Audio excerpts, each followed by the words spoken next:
They may be known as the cat, but you hardly expect one to slip up on you in the night. However, in Garland last night, one of the construction monsters did just that as it attacked 2 houses and 4 vehicles in the 700 block of Fairfield. Apparently started up around midnight by pranksters, the giant earth mover ran amok. Robert Haynes, an occupant of 730 Fairfield, said he was going to bed when he looked out his window as he heard the machine running. He looked just in time to see it cross a 4-lane highway from where it had been parked at a construction site.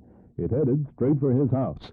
The machine, to Haynes' amazement, smashed his car and another, grazed the corner of his house, and then ran smack into the next-door house of Mr. and Mrs. Carl Hill. Thinking lightning had struck and that rain had finally come, the family then found the cat in the night atop their Impala hardtop, pushing against their expensive camper, scratching its claws into the back of the Chevrolet's upholstery. It may have been the end of the line for the cat, owned by the Thomas brothers of Seagoville, but just the beginning of an expensive line of repairs. Damage to the Hill property alone will exceed $25,000. This is Jim Mitchell, Channel 8 News on the Move.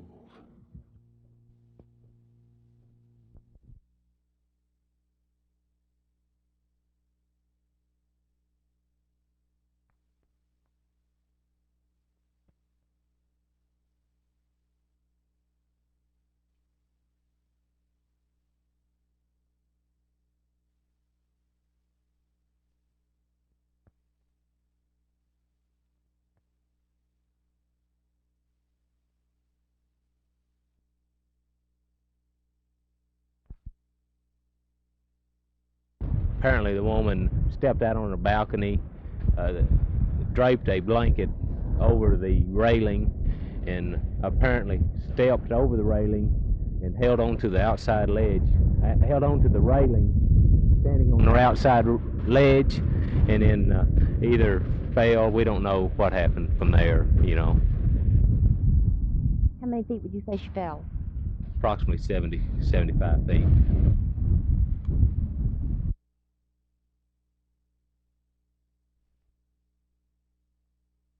Isn't it kind of dumb leaving that much money out in a place like that over the weekend? Well, you have to keep it somewhere, and we had it in a safe and everything, you know, and it's just a lot of money in there at this time of year. So you're not concerned about having to spend money out of your pocket or something to pay the strike? No, there'll be, I would assume certainly that the insurance is more than enough to take care of it.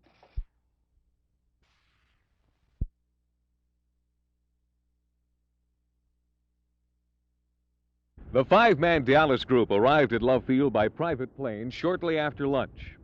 While in the capital, Judge Lou Sterrett asked the Texas Highway Commission to consider a tollway from the airport to downtown Dallas if the highway panel does not authorize a turnpike from Big D across to Fort Worth.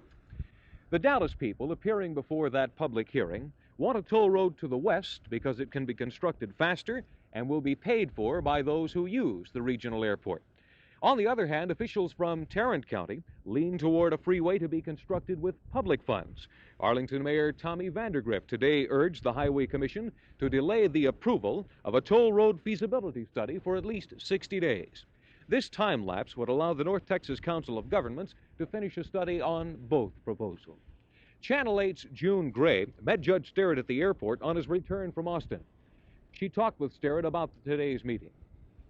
From the west side of the Trinity River, Tarrant County Judge Howard Green explained his position as the head of the county commissioners there. However the highway problem is finally resolved, it continues to take on a new dimension each week. And each week the new regional airport comes closer to completion without a viable highway system. This is Malcolm Landess for Channel 8 News on the Move.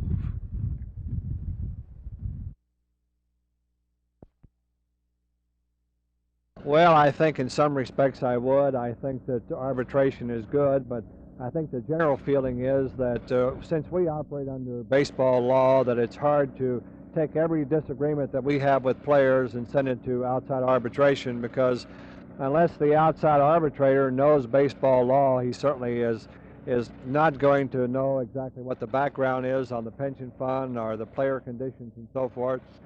So maybe in something such as this, arbitration would be good, but on the other hand, I think generally arbitration would be bad for baseball.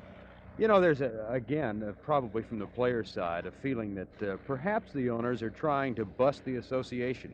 Is that the case? No, I don't think that's true, Vern. I think from the ownership level I think they're taking this stand because they feel that each year now, for the past 2 or 3 years, there's been a threat of a strike for various reasons, and I think our next, the hill that we're going to have to climb is going to be the reserve clause possibly, and the player negotiations themselves, and I think that this threat of a strike is just something that they want to meet at this point to see whether or not they can work with the players and negotiate these things without strikes.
Well, we find on the Olympic team that we have some hanger-oners that will stick to the diving program as long as they possibly can. We have Mickey King, who's an old-timer here, and Jim Henry from Dallas is another one that's going to try it again. And we have another one that just came out of Columbus, Indiana, that tried 1964 while we were sitting over dinner table one day. We were talking about the Olympic team. He got all excited. He missed it by 1/800th of a point in 1964, and he hasn't dived since. And all of a sudden he says, I've got to try it again.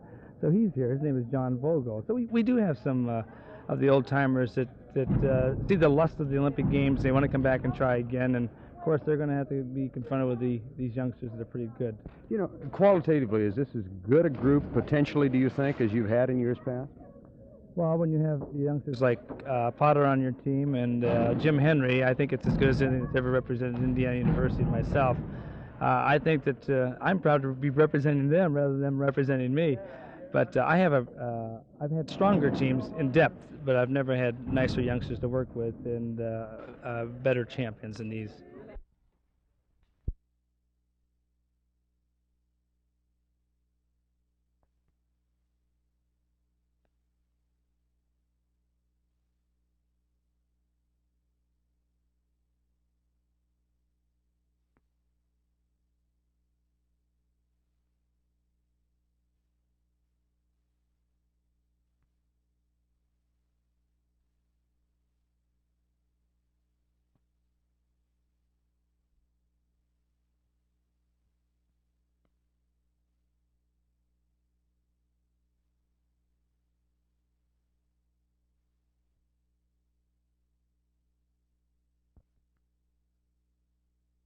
Members of the Zoo Action Group opposing a proposed gate fee to the Fort Worth Forest Park Zoo objected strongly to the City Council this morning to the Park Board's recommendation that the gate fee be initiated immediately. If the Park Board's wish is granted, the free open gate now at the zoo will be replaced by pay turnstiles in less than a month on May 1st. The Zoo Action Group raised over $100,000 in cash and in in-kind services to prevent the gate fee. They say the City Council has now not lived up to their side of the bargain, that is, to block the gate fee at least through 1972 if the money was raised by March. A special ad hoc committee appointed by Mayor Stovall to deal with the problem will meet for the third time tomorrow. Thus far, they have not reached a solution to prevent a gate fee. In other action, the council heard from John Brady, an attorney representing the Pawnbrokers Association of Tarrant County. The council has been considering reworking the city ordinance concerning pawnbrokers and stolen property that falls into their hands. Attorney Brady said the pawnbrokers do not hinder the prosecution of criminals, but to the contrary, they aid police in apprehending thieves who attempt to dispose of their stolen goods at a pawn shop. Brady was backed up in his claims by Tarrant County District Attorney Doug Crouch and Sheriff Lon Evans. The council has not yet made any decision on the pawnbrokers ordinance restricting their business activities. Following adjournment of the regular council meeting, an informal information meeting was held in the chambers to discuss 4 alternate plans for a new Southside East-West freeway. It's scheduled to be completed in 1985 or 1990. Jim Green, Channel 8 News on the Move in Fort Worth.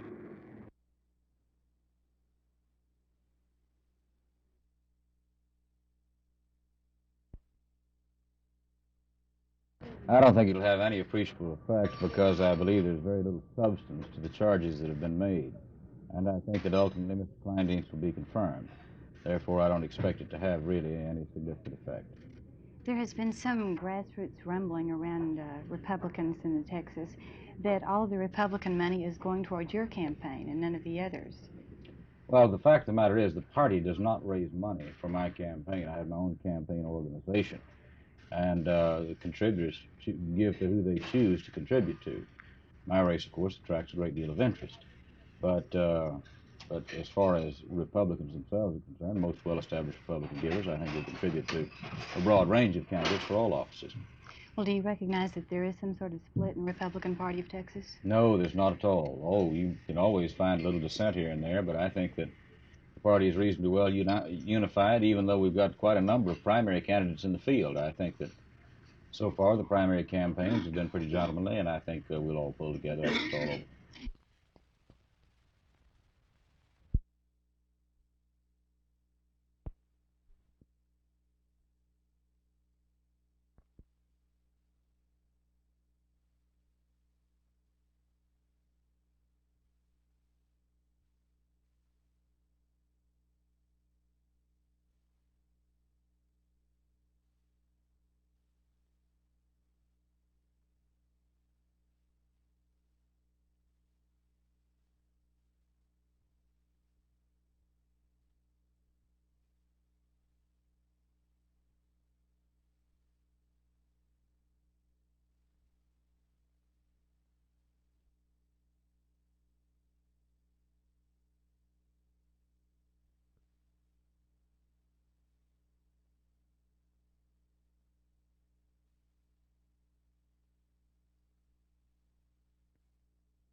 Yes, right. Vern, my pitching coach, Sid Hudson, has really helped me quite a bit on the curveball. I have a pretty good slider and a fastball, but I would like to work more on my curveball, and they have been working with me quite a bit. You know, it seems so strange that a guy could pitch in the majors. Now you've been up, what, 4 years, Yeah, and right. And you've still got to work to develop the thing. Sometimes, unless you have just a whole lot of natural ability, it just comes easy. But guys like me, we got to work all the time just to get anything to work for us, really. Mike, you had to be quite pleased with the trade. Cleveland is a little bit frustrating with nobody in the stands. Yeah, for sure, especially 85,000 seat stadium, and then you get about 7,000 people. It looks like there's about 300 people there. No, I'm really enthused about coming to Dallas-Fort Worth. I really am. I've been through it a couple times, and living in Arizona, it's so close to Dallas, I'm really going to enjoy it. You going to bring the family in then? Oh, yeah, for sure. My wife is teaching school right now in Tucson, and she'll get out in the end of May and join me there.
I think the most important thing to realize is that finally we've come to a bridging of the gap.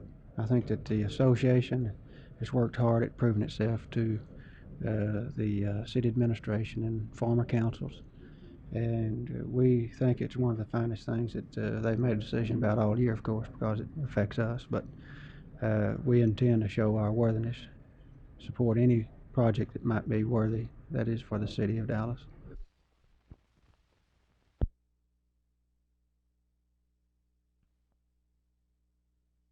I think the real deep meaning is that there has probably been what you might call some mistrust toward previous councils in the past, and this dues checkoff issue was brought up and tabled and left pending, and today the action of the council, their positive action, I think will do away with any mistrust that was carried over from previous councils, and then and that there will be a renewal in the faith of a city council.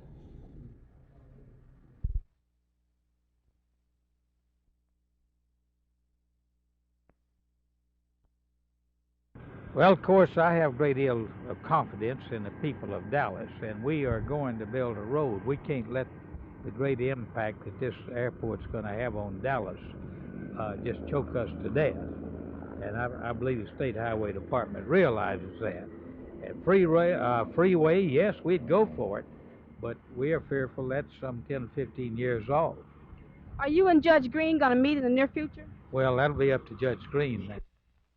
Can you envision anything as unusual as perhaps a toll road from Dallas to the airport and a free road from Fort Worth to the airport? Oh, I don't think that's within the realm of it's within the realm of possibility, but certainly not probability.